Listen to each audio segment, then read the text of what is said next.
તો અગ્નિકાંડના દર્દનાક દ્રશ્યો જોઈ લોકોનું હૈયું ધ્રુજી ઉઠ્યું છે। રાજકોટ એમ્સ અને સિવિલમાં મૃતદેહોની લાઈનો લાગેલી જોવા મળી રહી છે। મૃતકોના પરિવારજનોના અનરાધાર આંસુ આજે વહી રહ્યા છે, કારણ કે ગત રોજ જે ગોઝારી દુર્ઘટના રાજકોટમાં સર્જાઈ ત્યારે પરિવારજનોના હૈયાફાટ રુદનથી રાજકોટ સિવિલ કાપી ઉઠ્યું છે। આગમાં 27 જિંદગીઓ બળીને રાખ થઈ ગઈ છે।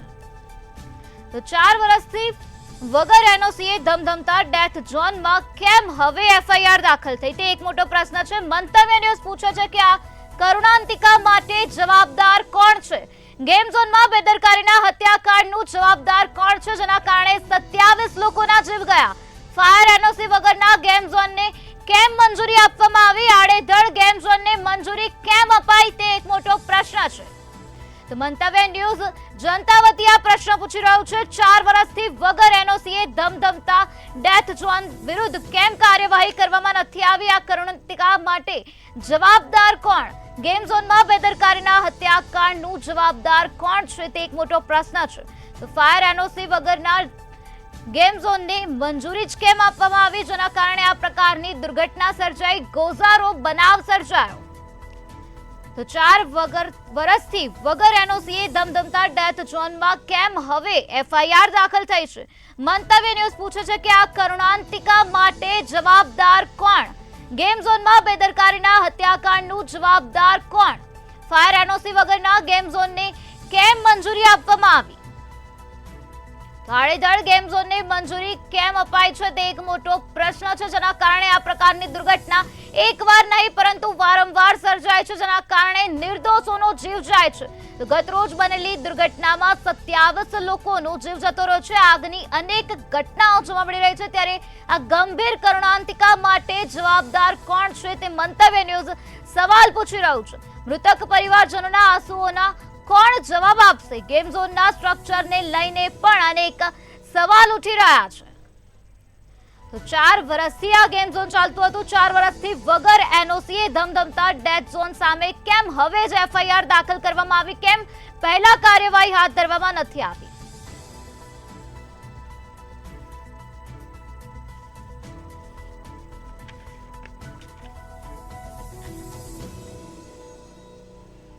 તો આજ મુદ્દે વધુ ચર્ચા કરવા માટે આપણી સાથે જોડાઈ ગયા છે પાર્થ પટેલ, મંતવ્ય ન્યૂઝના આઉટપુટ હેડ, અને આ સાથે પ્રફુલભાઈ ત્રિવેદી, જે મંતવ્ય ન્યૂઝના એસોસિએટ એડિટર છે, અને આ સાથે મિલનભાઈ ખેરા, જે વિશ્લેષક છે, જે રાજકોટથી જોડાયા છે। જે પાર્થ ભાઈ, હું તમને પૂછવા માંગીશ કે આ તપાસના આદેશોનું તરકટ કેટલા સમય સુધી ચાલતું રહેશે અને ક્યારે નિર્ણય આવશે આ બધી દુર્ઘટનાઓનો? બિલકુલ, બે મોટા સમાચાર અત્યારે જ આપણી પાસે। એક સમાચાર એ છે કે ટીઆરપી જે ગેમ ઝોન હતું એનું બિલ્ડિંગ એક નાનકડું બાજુમાં આવેલું છે, ત્યાં આગળથી દારૂની બોટલ મળી છે। એટલે આ દારૂડિયાઓ ગેમ ઝોન ચલાવતા હતા, એમાં કોઈ શંકાને સ્થાન નથી, કેમ કે દારૂ પીને આ ગેમ ઝોન ચલાવતા હતા। આના સંચાલકો હોય કે એનો સ્ટાફ હોય, કોઈ પણ વ્યક્તિ હોય, કેમ કે દારૂડિયાઓ હતા। અને બીજો મોટા બ્રેકિંગ ન્યૂઝ એ મળી રહ્યા છે કે ત્યાં આગળ વજુભાઈ વાળા, પૂર્વ રાજ્યપાલ, તેમને સૌથી મોટો ઘટસ્ફોટ કર્યો છે। આની અંદર જવાબદાર રાજકોટનું મ્યુનિસિપલ કોર્પોરેશન છે। વજુભાઈ વાળાએ, પૂર્વ રાજ્યપાલ, સૌથી મોટો ઘટસ્ફોટ પૂર્વ રાજ્યપાલ વજુભાઈ વાળાએ કર્યો છે। એટલે અમે કાલે છાતી ઠોકીને કહી રહ્યા હતા, આની અંદર જવાબદાર મ્યુનિસિપલ કમિશનર, તેના કલેક્ટર, અને ત્રીજું જો કોઈ વ્યક્તિ આવતું હોય જવાબદાર માટે, જો નાનકડો મોલ ઓપન થતો હોય ત્યાં આગળ મેયર પહોંચી જતા હોય, તો મેયર આ ઘટનામાં કેમ જવાબદાર નહીં? આ ઘટનાની અંદર રાજકોટના મેયર નયનાબેન સંપૂર્ણ રીતે જવાબદાર છે। કોઈ નાની અમથી શોપ ઓપનિંગ કરવામાં આવતી હોય તો પણ મેયરને બોલાવવામાં આવે છે, પણ જરા મેયર તમારે પણ ધ્યાન રાખવાની જરૂર હતી। પ્રફુલભાઈ, આપ શું કહેશો આ મુદ્દે? પાર્થ, તારી વાત 100% સાચી છે, કેમ કે સંપૂર્ણ જવાબદારી કોર્પોરેશનની એટલા માટે આવે કે ફાયર બ્રિગેડ વિભાગ છે એ કોર્પોરેશનની અંડરમાં આવતો હોય છે। જો ફાયરની એનઓસી ના હોય તો ફાયર બ્રિગેડે આને ચાલવા જ ના દેવાય, પરંતુ 4 વર્ષથી ચાલતો હતો, એનો અર્થ એ થયો કે આ આખી જે ગોઠવણ.com છે એ હપ્તા આધારિત હતી અને હપ્તાના કારણે કોઈ ત્યાં જોવા નહોતું જતું કે ફાયર બ્રિગેડની એનઓસી છે કે નહીં. જ્યાં સંખ્યાબંધ લોકો ભેગા થતા હોય એવો મોલ હોય, મલ્ટીપ્લેક્સ હોય, ગેમ ઝોન હોય કે પછી કાંકરિયા લેકફ્રન્ટ જેવી જગ્યાઓ હોય, ત્યાં જે સલામતીના સાધનો જોઈએ એ જોવાની જવાબદારી મ્યુનિસિપલ કોર્પોરેશનની છે. પરંતુ ખાટલે મોટી ખોટ એ છે કે જ્યારે દુર્ઘટના સર્જાય ત્યારે જવાબદારી એકાબીજી તંત્રો ઉપર ઢોળવા દોડતા હોય છે. જેમ કે કાંકરિયાની રાઈડ તૂટી પડી ત્યારે કોર્પોરેશને એમ કહ્યું કે ભાઈ લાયસન્સ આપે છે પીડબ્લ્યુડી, એટલે પીડબ્લ્યુડીની જવાબદારી. પીડબ્લ્યુડીએ કહ્યું કે ભાઈ અમે તો લાયસન્સ આપીને છૂટી જઈએ. જગ્યા આપી છે કોર્પોરેશને, ભાડા આપી છે કોર્પોરેશને, એની જે ટિકિટ છે એમાંથી અમુક શેર આપવાનો છે કોર્પોરેશનને, તો કોર્પોરેશનની જવાબદારી થાય. જવાબદારી નક્કી કરતા 1.5-2 વર્ષ થયા અને છતાંય હજુ જવાબદારી નક્કી નથી થઈ અને એ રાઈડ જેમને તેમ ચાલુ થઈ ગઈ. આની અંદર સવાલ એ થાય છે કે 3 સ્ટાર વાળા અધિકારીનો દીકરો અંદર તો નહોતો, વ્હાઇટ કોલર વાળા અધિકારીનો કોઈ દીકરો તો ગેમ ઝોનમાં જતો નતો, એ ઝોનના કોઈ અધિકારીનો દીકરો મેં અંદર નથી જો કે ગેમ ઝોનના અંદર ગેમ રમતો હોય. કેમ કે આપણને પણ ખબર છે આઈએએસ કે આઈપીએસ અધિકારીનો દીકરો ગેમ ઝોન ની અંદર જતો હોય ના જાય, કેમ કે એને ખબર છે અહીંયા આગળ લાલિયા વાડી છે, ટેબલ નીચે પૈસા લીધા હશે અને કોકના રાજકારણીના બાપના ઈશારે આ ગેમ ઝોન ઉભો થયો છે. જી પ્રફુલભાઈ. પાર્થ, રાજકીય નેતાઓ અને ઉચ્ચ અધિકારીઓના દીકરાઓ આવા ગેમ ઝોનમાં એટલા માટે ના જાય કે એ લોકો વિદેશના એમેઝોન પાર્કમાં જાય છે. એ લોકો આવા નાના મોલમાં નથી જતા, કારણ કે એમને ખબર છે. સવાલ છે મિલનભાઈ, બીજો એક સવાલ છે આની અંદર, જો ત્યાંથી કોર્પોરેટર પસાર થતો હશે, ત્યાંથી ધારાસભ્ય પસાર થયો હશે, ત્યાંથી કોઈ મંત્રી પસાર થયો હશે, તો એને મોતનો માચડો દેખાયો નહીં હોય? તમને એક વસ્તુ કહું પાર્થભાઈ, કદાચ તમને ધ્યાનમાં હોય તો, આ જે ગેમ ઝોન જે આવેલું છે તેનાથી જરાક જ આગળની બાજુ કાલાવડ રોડ તરફ સયાજી હોટલ આવેલી છે. અને આ સયાજી હોટલ એવી હોટલ છે કે જ્યારે ક્રિકેટના મેચ રમાતા હોય છે ત્યારે ક્રિકેટરો અને બીજી સેલિબ્રિટી સયાજી હોટલમાં રોકાતી હોય છે. પોલીસનો ખૂબ જ મોટો કાફલો ત્યાં આગળ હોય છે, નેતા નેત્રીઓનો કાફલો પણ ખૂબ મોટો ત્યાં આગળ આવતો હોય છે. એટલે ધ્યાન બહાર હોય એ વાત સત્ય કોઈ માનવા માટેનું કારણ રહેતું જ નથી. પણ માત્ર ને માત્ર ભ્રષ્ટાચારની પટ્ટીથી આંખો બંધ થયેલી હોય એના માટે થઈ અને ગેમ ઝોનને જોવામાં નથી આવી રહ્યો અને એની દરેક જાતની લાલિયાવાડી ચલાવી લેવામાં આવે છે. એટલે રાજકોટની આ નીતિ રીતિ છે. રાજકોટના ઘણા બધા નેતાઓ એવા છે કે જેને ભ્રષ્ટાચાર કરીને કરોડો ને અબજો રૂપિયાનું સામ્રાજ્ય ઉભું કરી દીધેલું. કોર્પોરેશન છે, કોર્પોરેશનના અધિકારીઓ સાથેની મિલાપણાથી ઉભા કરેલું સામ્રાજ્ય છે. એટલે આ નેતાઓની હેસિયત નથી કે ચોખ્ખા શબ્દોમાં ખુલીને કોઈ અધિકારીનું નામ લઈ શકે કે આ વ્યક્તિની જવાબદારી છે. જે સામાન્ય પબ્લિક સમજી શકે છે, થોડા ઘણા ટેકનિકલ માણસો સમજી શકે છે કે આમાં જવાબદારી કોની બને છે, એ સમજવા માટે આ લોકોને તપાસ પંચ નીમવું પડે છે. આ વસ્તુ તો એવું બિલકુલ તપાસ પણ નીમવાનું કારણ એટલે છે કે લોકોનો છે. બિલકુલ. પ્રફુલભાઈ, મારો એક સવાલ છે કે થોડા દિવસ પહેલા આપણે અમદાવાદની અંદર નિકોલ પોલીસ સ્ટેશનના એક ન્યૂઝ ચલાયા હતા કે 2 કોન્સ્ટેબલ પીઆઈ ના ત્રાસથી આપઘાત કરવાનું મન કરે છે અને ગણતરીની મિનિટોની અંદર 2 કોન્સ્ટેબલની બદલી કરી દેવામાં આવે છે. તો આની અંદર તો 27 લોકોના મોત છે, તો આની અંદર કેમ કલેક્ટર ત્યાંના કમિશનરને સસ્પેન્ડ કરવામાં નથી આવતા? પાર્થ, જ્યારે સરકાર આવી ત્યારે ભય, ભૂખ અને ભ્રષ્ટાચાર હટાવવાનું વચન આપ્યું હતું, પરંતુ હવે તમામ તંત્રોમાં ભય વગરનો ભ્રષ્ટાચાર ફાયલો ફૂલ્યો છે. એ ઓપન સિક્રેટ છે, બધાને ખબર છે, પરંતુ એ અટકાવી શકતા નથી. તમે કોન્સ્ટેબલની વાત કરી, એમાં પણ એવું છે. એટલું જ નહીં, નિકોલની અંદર પેલા એટલાન્ટા ઉપરથી પેલો મજૂર પડી અને એનું અવસાન થયું, એની એફઆઈઆર નોંધતા પોલીસે કેટલી વાર કરી હતી. એટલે તમામ જગ્યાએ છે એ હપ્તા માટકી જે ચાલે છે અને હપ્તા આધારિત જ્યાં જ્યાં ચાલે છે ત્યાં બેદરકારી અને બધે જ જોવામાં આવે છે ને એનો ભોગ છે નિર્દોષ પ્રજાજનો બને છે. અત્યારે બીજા મહત્વના સમાચાર એ આવ્યા છે કે એક લેટર ઇસ્યુ કરવામાં આવ્યો છે, ઓફિશિયલ લેટર ગુજરાત સરકાર દ્વારા, અને ગુજરાતમાં ચાલતા જે મોતના માંચડા છે ને એની ઉપર તપાસ કરવાના આદેશ આપવામાં આવ્યા છે. પણ મહત્વની બાબત એ છે કે વડોદરાની અંદર, સુરતની અંદર કોર્પોરેશનની અંદર મીટિંગ બોલાવવામાં આવે છે, ફાયર અધિકારીઓ ત્યાં આગળ ઠંડુ પાણી પીવે છે અને હવે આની ઉપર ચર્ચા કરે છે કે શું ચેક કરવા જઈએ આપણે. મિલનભાઈ શું કહેશો આપ?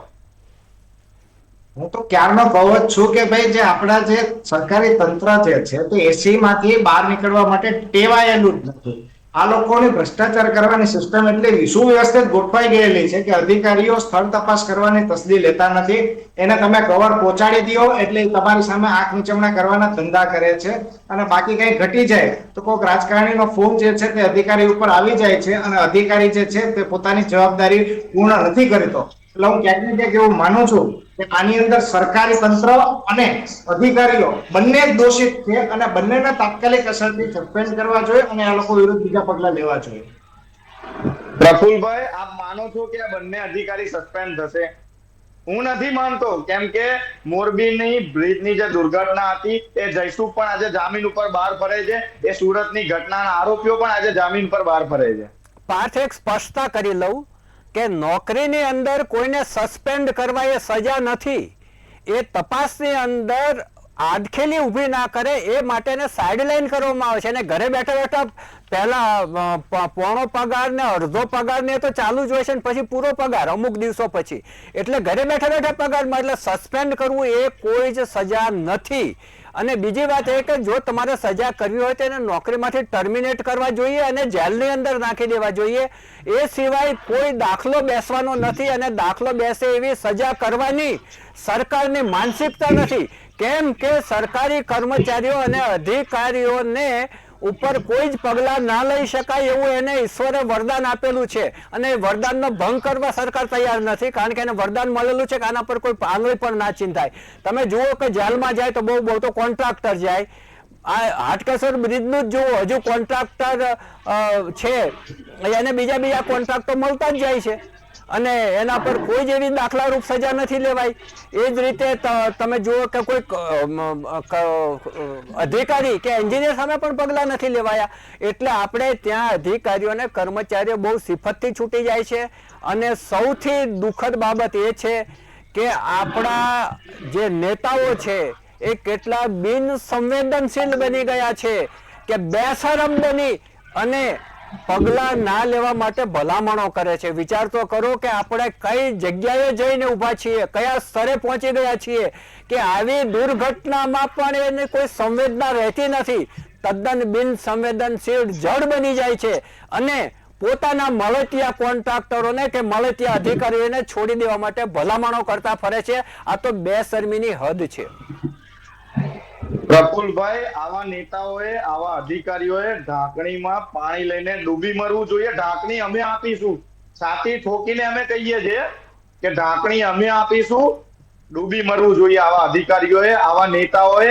કેમ કે તમારી કોઈ જરૂર નથી, કેમ કે મારા અને આ ગુજરાતની જનતાના ટેક્સમાંથી તમને પૈસા મળે છે.